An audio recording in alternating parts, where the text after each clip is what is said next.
Hello बच्चों, कैसे हैं आप सभी। मैं अभिषेक महाक स्वागत करता हूं आप सभी का आपके अपने चैनल गरूरो पे। आज हम चर्चा करने वाले हैं एक ऐसे टॉपिक के बारे में जो कि बहुत ज्यादा डिमांडिंग टॉपिक है और आफ्टर 12th आप में से बहुत सारे बच्चे जो है ना इस टॉपिक का डिमांड करते हो। आज हम चर्चा करेंगे कुछ ऐसे एग्जाम्स के बारे में जिसको आफ्टर 12th आप दे सकते हैं और यकीन मानिए ये एग्जाम बहुत सिंपल एग्जाम है। अगर थोड़ा सा मेहनत करते हो आप तो अभी जस्ट आपने 12वां का एग्जाम दिया है या फिर 2026 में जो बच्चे इस एग्जाम में अभी शामिल होने वाले हैं वो इस एग्जाम को देने के बाद आप तुरंत चाहो तो गवर्नमेंट जॉब ले सकते हो। अक्सर दिक्कत क्या होता है कि बच्चों को आइडिया ही नहीं होता कि स्कूलिंग खत्म होने के बाद आगे करना क्या है। वो कंफ्यूज हो जाते हैं क्योंकि अभी आपका 12th का एग्जाम खत्म होगा, उसके बाद एक बढ़िया सा गैप मिलेगा 2 से 3 महीने के, और उस 2 से 3 महीने के गैप को आपको एनालाइज करना है अपने आगे के फ्यूचर को लेकर के। ये बहुत ज्यादा इंपॉर्टेंट हो जाता है। जो हमारे दोस्त अभी पिछले साल 12th क्लियर किए थे, अभी वो ग्रेजुएशन फर्स्ट ईयर में होंगे, उनके लिए ये भी एग्जाम बहुत ज्यादा इंपॉर्टेंट हो सकता है। तो वीडियो को पूरा देखिएगा। चलिए चर्चा करते हैं पूरे वीडियो को। और सबसे मजेदार बात पता है क्या है? मजेदार बात यह है कि आज मैं जो सबसे बेस्ट गवर्नमेंट जॉब लेकर के आया हूं ना, ये साइंस बैकग्राउंड के बच्चों के लिए भी है, कॉमर्स बैकग्राउंड के बच्चों के लिए है और आर्ट्स बैकग्राउंड के बच्चों के लिए है। तो तीनों के लिए है। तो आप सभी के लिए वीडियो ये होने वाला है। वीडियो को पूरा देखिएगा। चलिए, सबसे पहला जो जॉब लेकर के मैं आया हूं, मुझे पता है कि आपकी चॉइस क्या है, तो मैं थोड़ा जॉब डिफेंस के तरफ से भी लेके आया हूं, थोड़ा कलर के तरफ से भी लेके आया हूं, थोड़ा एसएससी और रेलवे के तरफ से भी लेकर के आया हूं। चलिए, सबसे पहले यहां पे देखिए, जो पहला जॉब निकल करके आ रहा है आपके लिए वो जॉब है डिफेंस सर्विसेज का। यानी कि हमारे वो बच्चे जिनका ख्वाब है इंडियन आर्मी में जाने का, हमारे देश की सेवा करने का, तो वो चाहें तो डिफेंस सर्विसेज में एनडीए के माध्यम से आर्मी, या फिर अगर आपको इंटरेस्ट है नेवी में जाने का तो नेवी या एयरफोर्स, तीनों विकल्प आपके सामने हमने रख दिए हैं 12वीं लेवल पर। जो जैसा कि मैंने आपको बताया था कि यहां पे आप में से कोई भी बच्चा, देखो अक्सर बच्चे कंफ्यूज हो जाते हैं, उनको लगता है कि अरे आर्मी में जाना है, नेवी में जाना है या एयरफोर्स में जाना है, तब तो मुझे बैकग्राउंड जो है वो साइंस लेकर के चलना पड़ेगा। लेकिन नहीं, यहां पे अगर कोई बच्चा साइंस के अलावा दूसरे स्ट्रीम से भी है तो यहां फॉर्म डाल सकता है। क्या है? तो ये एग्जाम देता है यूपीएससी। क्वालिफिकेशन क्या है आर्मी के लिए? तो आर्मी के लिए आप 12th किसी भी स्ट्रीम से पास करो, नो टेंशन। वही अगर बात करें नेवी और एयरफोर्स के लिए तो उसमें आपको फिजिक्स और मैथ्स की रिक्वायरमेंट होती है। ये चीज याद रखिएगा, एयरफोर्स और नेवी में जाना है तो 12वां में फिजिक्स और मैथ होना चाहिए। आर्मी के लिए आपको अगर आर्ट्स है आपके पास, कॉमर्स है आपके पास, तो भी आप जा सकते हो, नो दिक्कत।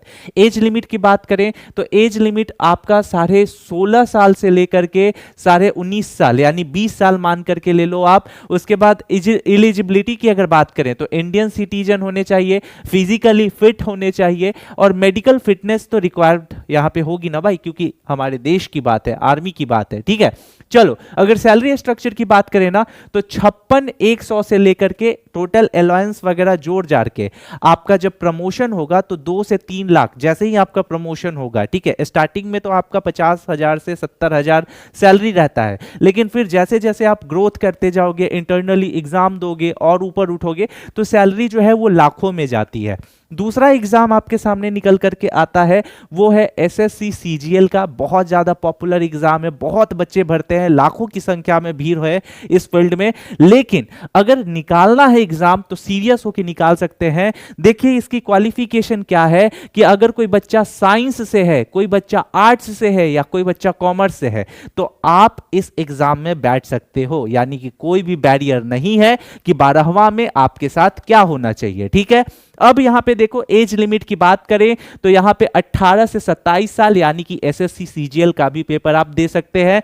उसके बाद एलिजिबिलिटी क्या है इसमें कि कोई फिजिकल टेस्ट नहीं होता है, यानी कोई बच्चा थोड़ा सा हेल्दी है, दौड़ नहीं पाता है, ठीक है, कूद नहीं पाता है, तो वो इस एग्जाम में शामिल हो सकता है। ठीक है, अब वही चीज यहां पे देखा जाए कि सैलरी स्ट्रक्चर क्या है तो 30,000 से लेकर के 50,000 जो है ये इन हैंड सैलरी है एसएससी सीजीएल का।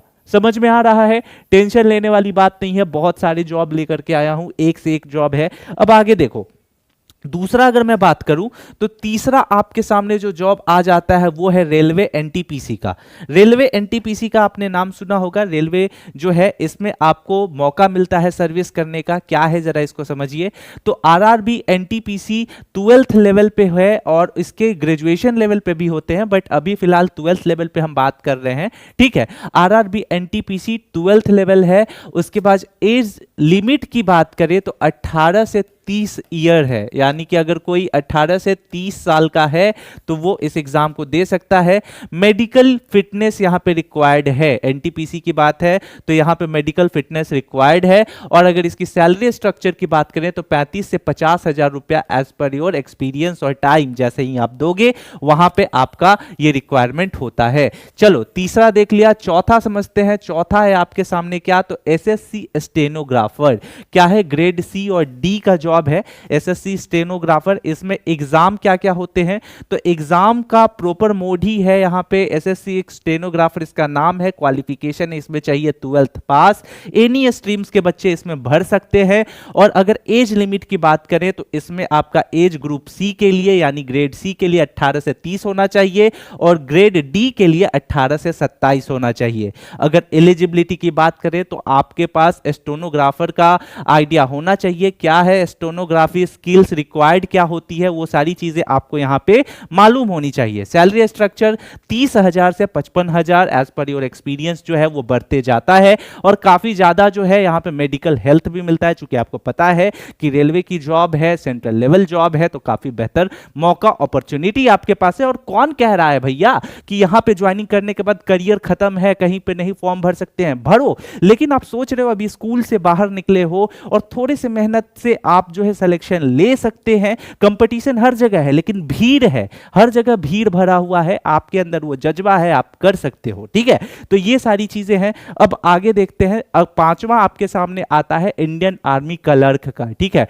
इंडियन आर्मी क्लर्क क्या है, तो इसमें 12वां लेवल का बच्चा जो है वो एग्जाम दे सकता है। एनी स्ट्रीम, साइंस हो, कॉमर्स हो, आर्ट्स हो, कोई भी दे सकता है। मिनिमम 80% रिक्वायर्ड होना चाहिए आपके 12th में। उसके बाद एज लिमिट की बात करें तो 17 से 23 ईयर इसका एज लिमिट होता है। एलिजिबिलिटी क्या है, तो physical fitness plus typing knowledge होना चाहिए। चूंकि क्लर्कियल काम है तो आपको कंप्यूटर का ज्ञान तो पता होना चाहिए। सैलरी की बात करें तो 30,000 से 40,000 प्लस इसमें और भी बहुत सारे जो बेनिफिट्स हैं वो आपको अवेलेबल कराए जाते हैं। उसके बाद ये पांचवा जॉब था। छठा आपके पास क्या है, तो पोस्ट ऑफिस और स्टेट क्लर्क जॉब, यानी कि ये आपके डाक विभाग से रिलेटेड है। इसकी अगर मैं चर्चा करूं तो यहां देखो कि इंडियन पोस्ट है। इंडियन पोस्ट के माध्यम से 12वीं लेवल पे हर साल जो है इसमें फॉर्म निकलता है। बहुत सारे बच्चे भरते हैं, ऑल स्ट्रीम के बच्चे भर सकते हैं। आयु सीमा जो है 18 से लेकर के 27 है। चूंकि 30 भी लिखा जाता है, स्टेट के ऊपर डिपेंड करता है कि आपके जो क्या जनरल हो, ओबीसी हो, एससी एसटी हो, इस पे भी कट ऑफ डिपेंड करता है आपके एज रिलैक्सेशन का, ठीक है। उसके बाद इसके अलावा देखो तो एलिजिबिलिटी क्या है, तो बेसिक कंप्यूटर नॉलेज आनी चाहिए और सैलरी आपका 25 से लेकर के 40 है। अभी रिसेंटली आपका 10वां लेवल पे जो है इंडियन पोस्ट का 28,000 भर्तियां हैं, एक दो नहीं, मैं सही बता रहा हूं आपको, 28,000 भर्तियां निकली हुई हैं, 28,470 के लगभग में। तो सोचो इतना ज्यादा अपॉर्चुनिटी आपके पास निकल करके आता है। इन सभी जॉब में से अगर आपको लगता है ठीक कि कोई भी जॉब को बारे में आपको आइडिया चाहिए, किसी भी टाइप के जॉब के बारे में जो कि मैंने आपको बताया, या आप किसी भी स्ट्रीम से हो, साइंस से हो, कॉमर्स से हो, आर्ट्स से हो, किसी भी बैकग्राउंड से अगर आप हो, आप बेझिझक हमसे सवाल पूछ सकते हैं। हम आपके लिए जो है बेमिसाल यहां पे इस लेवल के जॉब को लेकर के आएंगे, आपको मोटिवेट करेंगे। और हमारे चैनल से जुड़िए क्योंकि यहां पे हम आप सभी के लिए इन परीक्षाओं से संबंधित जो है आपकी तैयारी कराते हैं। और कमेंट सेक्शन में जरूर बताइएगा कि आपको कौन सा जॉब अच्छा लगा और किस जॉब की आप तैयारी कर रहे हैं। हमारे चैनल गरूरो को जरूर सब्सक्राइब कीजिएगा। मिलते हैं अगले वीडियो में एक नए टॉपिक के साथ। और कमेंट सेक्शन में यह भी बताइएगा कि आपको किस एग्जाम के बारे में इंफॉर्मेशन लेना है। तब तक के लिए स्टे सेफ, टेक केयर, जय हिंद।